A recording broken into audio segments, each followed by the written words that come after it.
Greetings and salutations, Scribblers. Today's video is part of our Genre Conventions playlist.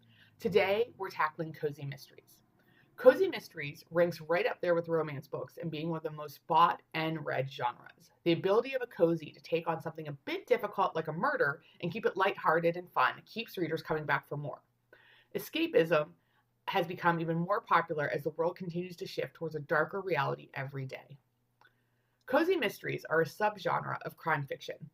Crime fiction includes a crime, an investigation, a dedicated detective, and a limited number of suspects that has the motive and opportunity to commit that crime. There's usually also a deadline of some sort to help build that suspense. The cozy has all of those things, but they're approached in very specific ways. In general, what sets a cozy mystery apart is that there is no on-page violence, sex, or inappropriate language. Other subgenres of crime fiction can and will include those elements, but a cozy never does.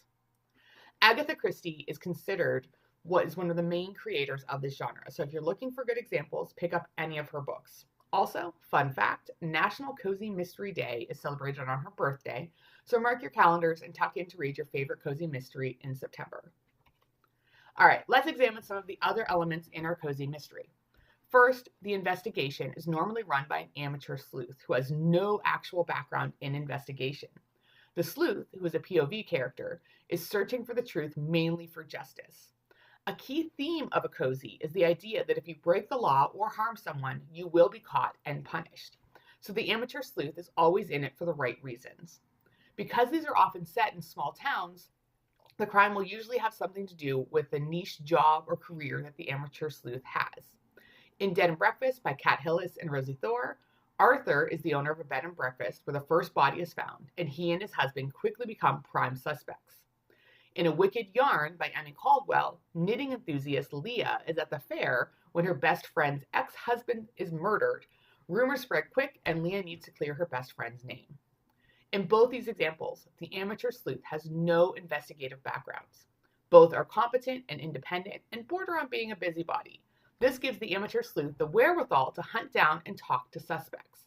They want to know everyone's business, although it's often purely because they want to solve the crime, not because they're gossips, although there can absolutely be some overlap. They're going to make mistakes as they proceed, usually wrongly accusing someone or getting a clue confused, but they learn from them and will eventually solve the mystery. The POV character will also have their own quirks and flaws they'll need to work through for their character arc in the story. Element 2 is the small town setting. This is a staple of the cozy for several reasons. One is that it limits the number of suspects and allows the amateur sleuth to revisit key locations and people multiple times. Another reason is that small towns are often characterized by everyone knowing everyone else's business. This serves to complicate the investigation because people, including the sleuth, are going to get things wrong because they only have part of the story. And finally, there's the theme of that simple small town life that appeals to a lot of readers. You see this in a lot of romances as well. The character returns to the small town that they grew up in and reconnects with their hopes and dreams and sometimes their lifelong crush. It's important to note that you can also do a cozy in a city setting, but a smaller community. So maybe within an apartment building or a specific block or a really niche community within that bigger city. So it is possible to do it. It does not have to always be a small town. All right, our third element of the cozy is the supporting characters. These often fall into archetypal roles such as the nemesis, the sidekick, love interest, or a mentor. The nemesis isn't usually the perpetrator of the crime, but they could be. Often, the nemesis is someone the sleuth will be investigating as a prime suspect, only to eventually be proven wrong, and usually they walk away with a new, kinder understanding of their nemesis. Each of these roles exists to help the amateur sleuth solve the mystery in some way. Whether they hinder or help, they're assisting the sleuth in getting to the bottom of the crime. The supporting cast also adds quirkiness and humor because they're often filling secondary character archetypes too, such as the jock, the nerd, or the recluse. It's likely that at some point, each of the supporting characters may come under suspicion of being the perpetrator of the crime. Many will have had the means and the motives to have done it. They all usually have something they're hiding as well, and it doesn't necessarily have to be something directly related to the crime. These become red herrings to distract the reader. In the end, your goal is for the reader to have an aha moment when the truth is revealed and leave them thinking, how did I miss that? A fourth element is the victim. The initial victim in a cozy mystery is often someone who is not well liked in the town. This not only gives you a specific pool of suspects because people dislike them, but it adds to the justice theme because they likely brought the crime upon themselves due to their unscrupulous behavior. As a note, children and animals are not used as victims in a cozy mystery because that would be too dark. It should be a flawed adult who's made some bad choices or been involved in something illegal.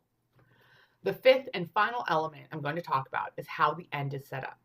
When the amateur sleuth breaks the case, they often confront the perpetrator and manage to get them to confess just as law enforcement arrives. This brings closure to the case and gives our sleuth their moment of glory as justice triumphs and the perpetrator is punished for their crimes. Following the scene, there is often a final chapter that depicts the new equilibrium of the amateur sleuth. The author might touch on how they've grown emotionally, maybe how they've grown closer to family or a neighbor they didn't fully trust early on in the books. But it's tranquil and peaceful, reinforcing the theme that your actions will always have consequences, and that when you do the right thing, you're rewarded with happiness.